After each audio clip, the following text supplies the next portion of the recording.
Hey guys, welcome back to Hawk Talk. Today we are going to be doing a double video upload. The last video was of the analysis for last week against the Titans. Right now we are recording the preview for the Seahawks and the Vikings, and they have a game tomorrow at 1:25.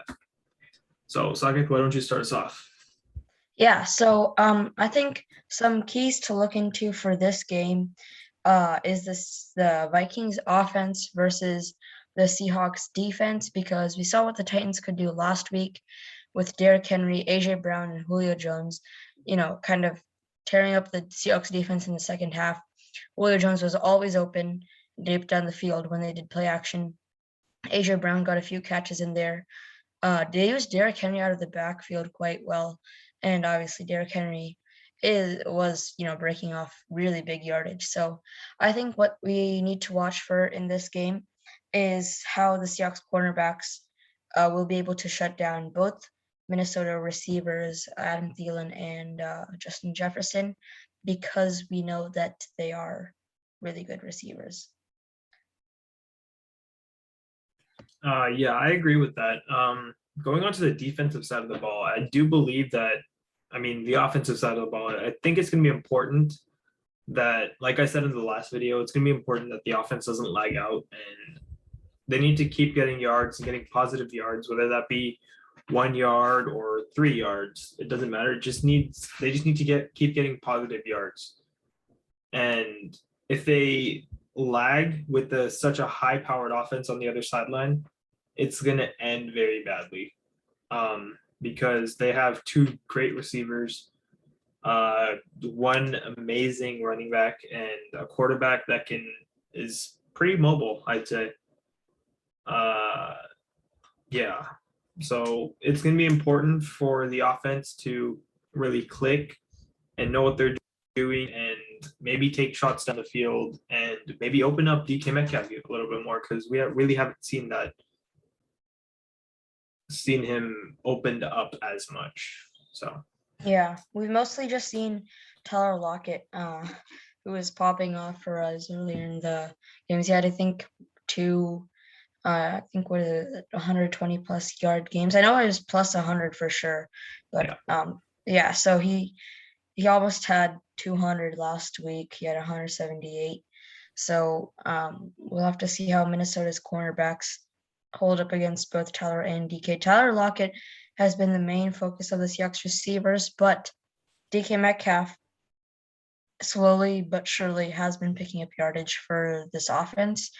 I think he had two 50-plus yard games, so that's really good.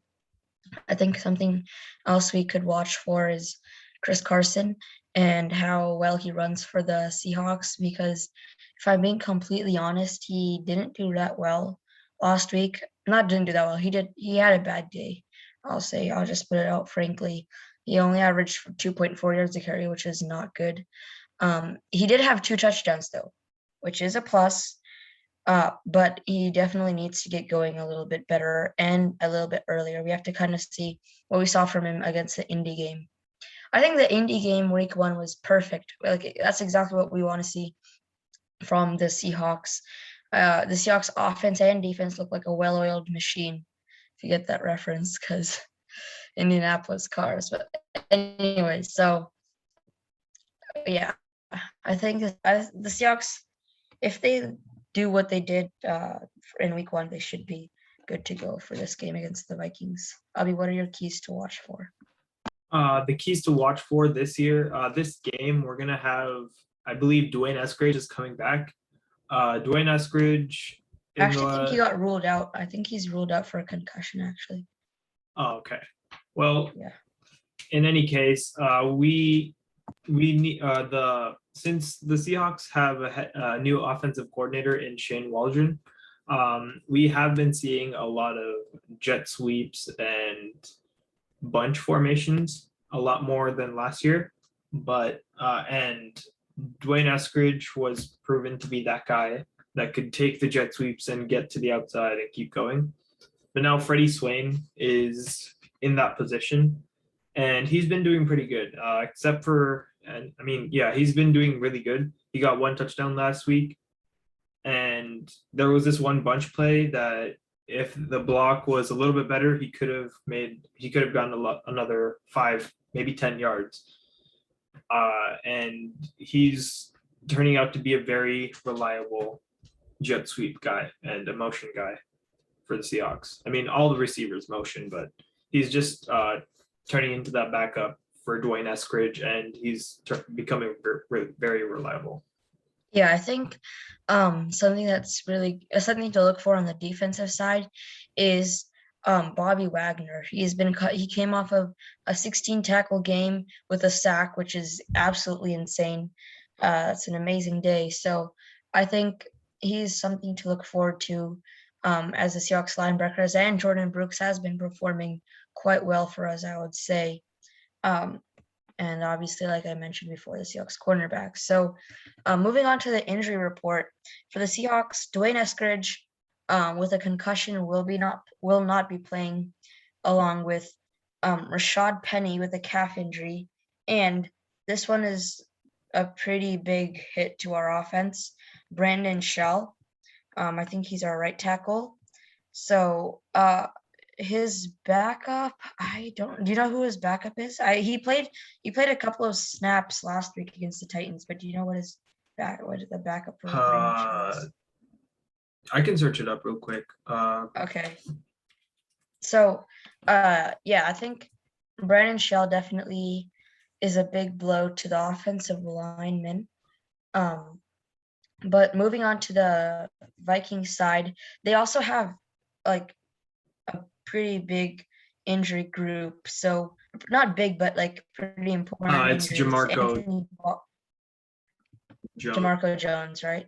Yeah, Jamarco Jones. That's what I thought. So, yeah, Jamarco Jones. I mean, he can hold up a little bit, but against Danielle Hunter, we saw what he could do last week against Kyler Murray. He had 3 sacks.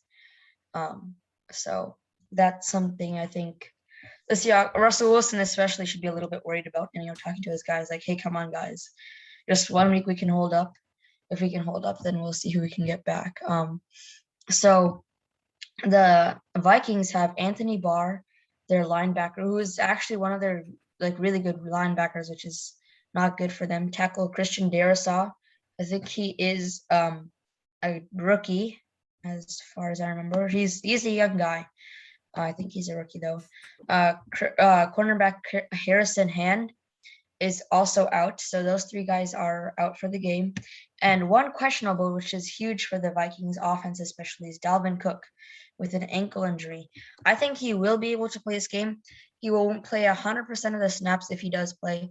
I think he'll get around 60 or 70% of the snaps, which should be kind of relieving for the Seahawks defensive line, considering that they had to go against Derrick Henry. And I think their sores are just starting to go down a little bit from all those stiff arms and trucks and runovers. So I think something that we should definitely look for is how Russell Wilson performs against the Vikings defense. Obviously, Kyler Murray tore them apart for 400 yards, a couple of touchdowns. He was running all over the place, and he had a rushing touchdown too. So I think it's going to be really interesting to see how Russell Wilson balances his run attack, because we know he can run in the pass attack. So what do you think, Abhi? Yeah, I definitely agree with you. I also think going back to last year when the Seahawks played the Vikings last year, it was a really close game. I believe they won in overtime with a touchdown to DK Metcalf. No, they won last minute. They had like it was a 90-something yard drive in 2 minutes. It was insane. Yeah, and they completed 3 fourth down completions for DK Metcalf, and that was just amazing to watch. Hopefully it doesn't get that close this year, because that was a nail biter. But yeah, and KJ Wright had that one-hand interception last yeah, year. I remember that vividly. I was jumping out of my seat. It was crazy. Yeah, DK Metcalf on the sideline. Ooh, that was really beautiful. Yeah. But yeah, hopefully it's not as close, but it's still going to be a really great game to watch. It's 2 heavyweights pretty much that are going head on. Yeah. So going on to our game predictions, I think the Seahawks will barely come on top with this one. I think, unfortunately, it will be a nail biter. I think Jason Myers will come through. I think the score will be 30-27 going in the Seahawks' favor. So what do you think, Abhi? I think it's going to be a pretty medium to high scoring game because both are very high powered offenses. I said it last week. I said it was going to be a very low scoring game, and it turned out to be 30-33, which is insane. But I believe this is going to be a very mid to high scoring game, and I think the Seahawks are going to win maybe, yeah, roughly about the same, 30-25-ish. Yeah. Well, in any case, we'll have to find out tomorrow. The game is set to be 1:25 Pacific time on Fox, I think it is. So we will be here after the game, a little bit after the game, we'll have a post-game analysis, either I think Monday or Tuesday. So we'll see you guys then. That's it for Hawk Talk today. Thank you guys so much for watching. We hope you guys enjoyed. And yeah, go Hawks. Go Hawks. Have a great night, guys.